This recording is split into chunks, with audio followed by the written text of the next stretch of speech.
運転手さん、あと15分くらいでしょうか。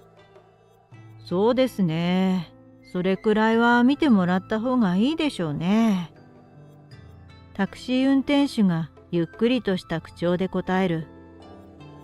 安全運転で急いでください。乗り込んだ時、中途半端な言い方をしたのがいけなかったのだろうか。気持ちはもっと急いで欲しかったのだが、スピード違反を強いるようなことはできない。商談で何回か通ったことのある道に差し掛かっていたが、車窓を流れる景色がいつもよりゆっくりと感じた。俺が向かっていたのは、うちの会社にとって大口の取引先である岩井商事。新幹線と普通列車を乗り継いで4時間くらいかかる田舎にある。なぜそんな場所にあるのかといえば、自治体の誘致企業として進出したから。地元住民の雇用を優先するという会社の方針らしい。しかもその自治体の出身だった岩井社長の決断で本社機能まで移転してしまった。岩井社長が故郷に錦を飾ったというわけだ。俺が焦っていたのは本社への到着予定時間を過ぎていたから。その日は岩井社長と次の契約内容の最終確認をすることになっていたのだ。社業のほとんどは息子である専務が担当している。その専務は東京本部にいるのだが、会社にとって重要な決裁は社長の判断が必要。だから先方が指定した11時に間に合うため、俺は朝5時起きで岩井商事に向かっていたのだった。しかし新幹線から普通列車への乗り継ぎの間に思わぬ出来事に遭遇し、予定していた列車に乗り遅れてしまう。時刻表を確認すると、次の列車が来るのは2時間後。俺はタクシーに飛び乗った。料金をいくら請求されるか怖かった。経費と認められずに自腹になるかもしれない。それでもうちの会社にとって大口の契約を失うことの方がもっと怖かった。お世話になっております。金子物産の沢村と申します。本日11時にお伺いする約束をしておりましたが、事情が生じまして間に合いそうにありません。詳しいことはその時にご説明させていただきます。誠に申し訳ございません。俺はタクシーに乗り込んだ直後、岩井商事に連絡を入れた。電話対応したのは総務部の宮田部長。わかりました。電話口の部長がそれだけを冷たく言い放つ。到着した時、約束の時間を30分ほどオーバーしていた。岩井商事の玄関口には宮田部長が待っていた。明らかに不機嫌な表情をしているのがわかる。財布に持ち合わせがなかったので、カードで料金を支払い、領収書を受け取るのももどかしく感じながらタクシーを降りた。大変遅くなりました。申し訳ございません。俺はそう言って深々と頭を下げた。その俺に向かって宮田部長が言い放ったのはきつい一言。格下が遅刻とはいいご身分だよな。契約解除だけで済むと思うなよ。よほど腹に据えかねていたのだろう。俺に対する言葉はいつも以上にきつかった。申し訳ございません。俺はそう言って下げていた頭をもう一度深く下げた。とりあえず社長には報告しておいた。沢村さんのことを待ってくれているから案内だけはしますよ。宮田部長はぶっきらぼうに言った。俺にとって宮田部長は苦手なタイプ。難関私立大を卒業して大手商社に勤め、順調に昇進するエリートコースを歩いていたそうだ。そして岩井社長の娘さんとの結婚を機に岩井商事に入社したと聞いた。宮田部長が厳しいのは俺に対してだけではないらしい。社員には常に高いレベルの成果を求めているという。時にはパワハラまがいの言葉も浴びせるらしく、社内の評判も芳しくない。はっきり言ってしまえば、宮田部長のことをよく言う人はいなかった。この度は誠に申し訳ございません。社長室に通された俺は、そう言って深々と頭を下げた。ひとまず頭を上げなさい。岩井社長が優しい言葉をかける。顔を上げた俺に向かって岩井社長が続ける。沢村くんのことだ。きっと仕方ない理由があったんだろう。そう言って俺に優しく微笑みかけてくれた。俺が大切な商談の日に大遅刻という失態をやらかした時でも、岩井社長はいつもの岩井社長だった。せっかく遠路はるばる来てもらって申し訳ないが、急に会社を出ないといけなくなったんだよ。岩井社長の言葉に俺は即答した。もちろんです。私も改めて出直させていただきたいと考えておりました。それじゃあ新しい日時は宮田と打ち合わせしといて。岩井社長はそう言って慌てた様子で社長室を出て行った。改めて出直すとは言ったものの、俺は気が重かった。宮田部長とまた対面しないといけなかったからだ。本日は誠に申し訳ございませんでした。向かい合って座った俺は宮田部長に改めて謝罪した。岩井社長から指示されたからといって、新たな面会の日時を決めたいと俺の方からは言い出せない。俺から言おうものなら、よくそんなことが言えるな、などと嫌味を言われるのがオチだ。俺は宮田部長の発言を待った。ようやく口を開いた宮田部長は言った。遅刻の件、沢村さんの会社にも電話を入れときました。金子社長、おかむりでしたよ。金子社長の厳しい表情が俺の頭に浮かぶ。しかも宮田部長は、次の訪問日時のやりとりの話などしないような雰囲気。次回出直します。そう言って席を立った。会社へと戻る4時間の道のり、気分はどん底だった。社長に合わせる顔がない。そう考えると、このまま永遠に会社についてほしくないと思った。会社に到着して、部長に祝い障子での顛末を告げる。部長は俺が戻ったら社長室に来るようにと言われていたそうだ。俺はビクビクしながら重い足取りで社長室へと向かった。社長室の前に立ち、一つ深呼吸をした。営業二課の沢村です。社長がお呼びだということでしたので参りました。お待ちしておりました。表情のない社長秘書の顔が事態の深刻さを物語っているような気がして、俺はこれから自分の身に起こることを覚悟した。社長秘書が社長室のドアをノックして、俺の到着を告げる。社長、沢村さんがお越しです。俺はもう一度深呼吸をした。来たか。社長室に足を踏み入れた瞬間、社長が言った。そして俺は怒鳴られるのを覚悟する。しかし怒鳴り声は聞こえてこない。それどころか俺が思ってもみなかったことが起こった。うつむいていた俺の視線の先に手が伸びてくる。そして俺の右手をつかみ、両手で挟んだかと思うと、激しく上下に振られた。驚いて顔を上げる。目の前の社長は満面の笑み。沢村くん、でかした。お手柄だよ。早く帰ってこないかと待ちわびてたよ。社長が興奮気味に言った。え？そう言ったきり、次の言葉が出てこない。社長、おかむりだったのでは。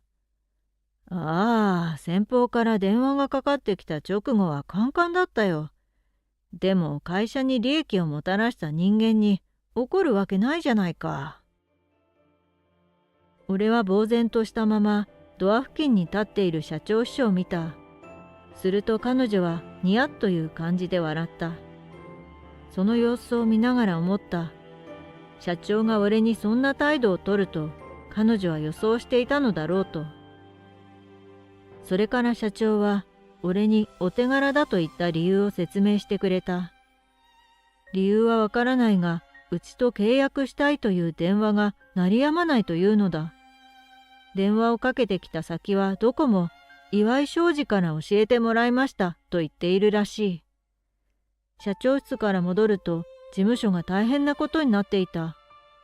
電話がじゃんじゃん鳴っていたのだ。沢村、何やってる？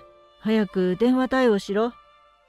部長からそう言われて、俺は慌てて電話を取る。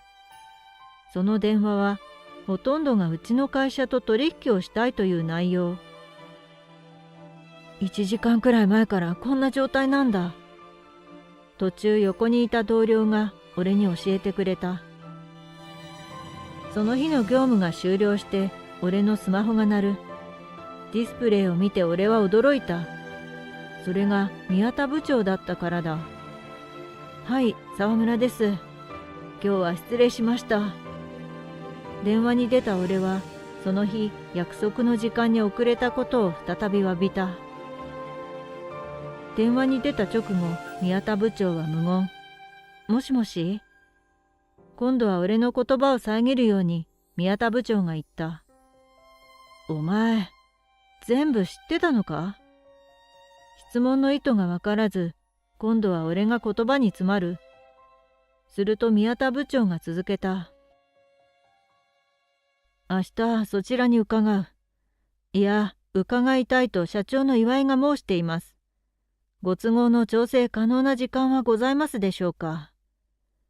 宮田部長が初めて俺に使う丁寧な言葉。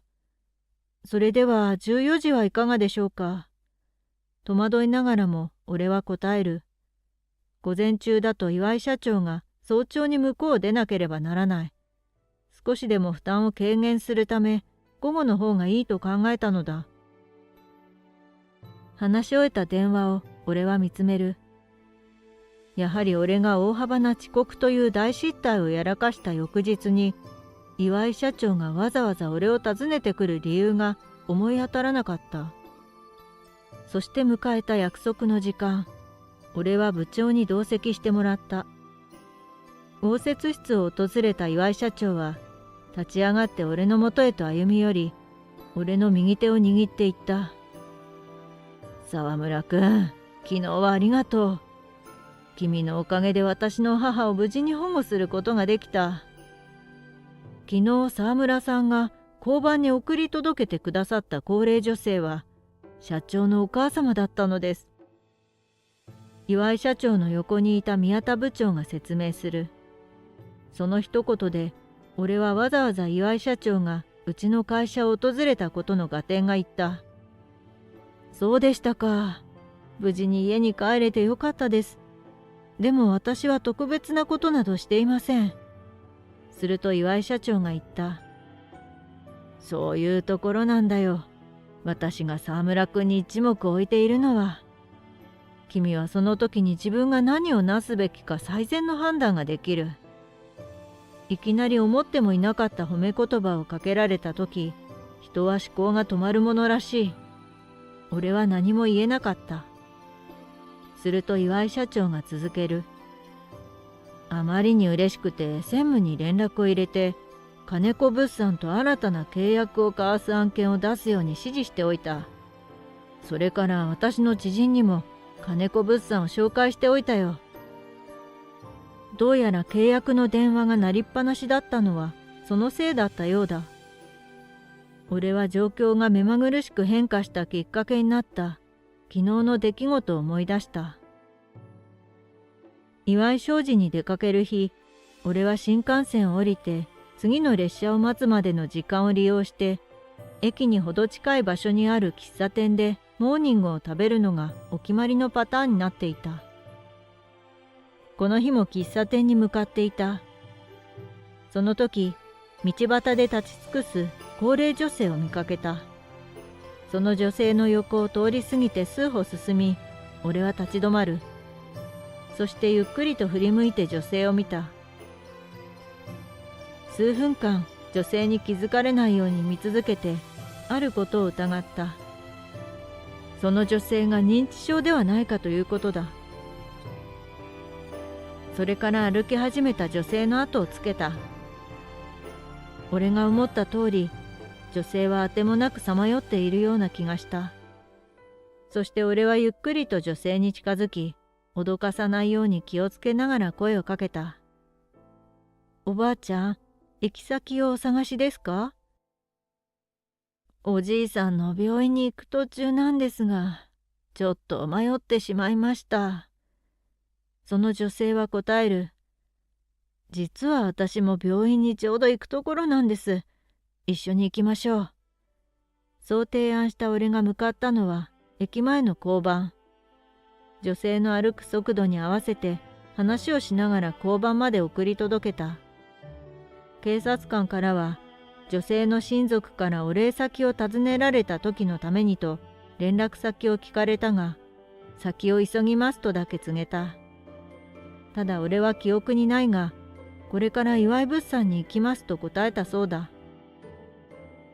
そのことを記憶していた警察官が岩井社長宅に電話を入れた。電話対応した奥さんから岩井社長に電話が入った。奥さんからその説明を聞いた岩井社長はピンときたらしい。自分の母親を交番まで送り届けたのがおそらく俺だろうと。ちなみに岩井社長宅に警察から連絡が入ったのは、その女性が履いていた靴に連絡先が書いてあったからだそうだ。岩井社長は本社を地元に移した理由も教えてくれた。認知症になった母親のことを考えてのことだそうだ。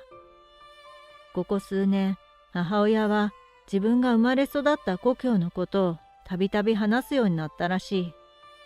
岩井社長は故郷に引っ越した方が母親の病気療養になると考えたという。実際岩井社長の母親は以前より笑うことが増えたそうだ。岩井社長の話を聞きながら俺は思わず胸が熱くなった。岩井社長の母親と偶然会ったことから始まった俺の周りの変化はそれだけでは終わらなかった。それから1ヶ月後、俺に新しい部下ができた。宮田部長、いや、宮田くんだ。宮田くんは岩井社長からうちの会社に出向するように指示を受けたという。何でも沢村くんのもとで人間性を磨くようにと厳しく言われたそうだ。岩井社長から電話がかかってきて、うちの息子を頼むと直接お願いされた。心を入れ替えて頑張ります。よろしくお願いします。出向の挨拶に訪れた宮田くんを見たとき、俺は彼の変化を感じた。すがすがしい顔をしていたのだ。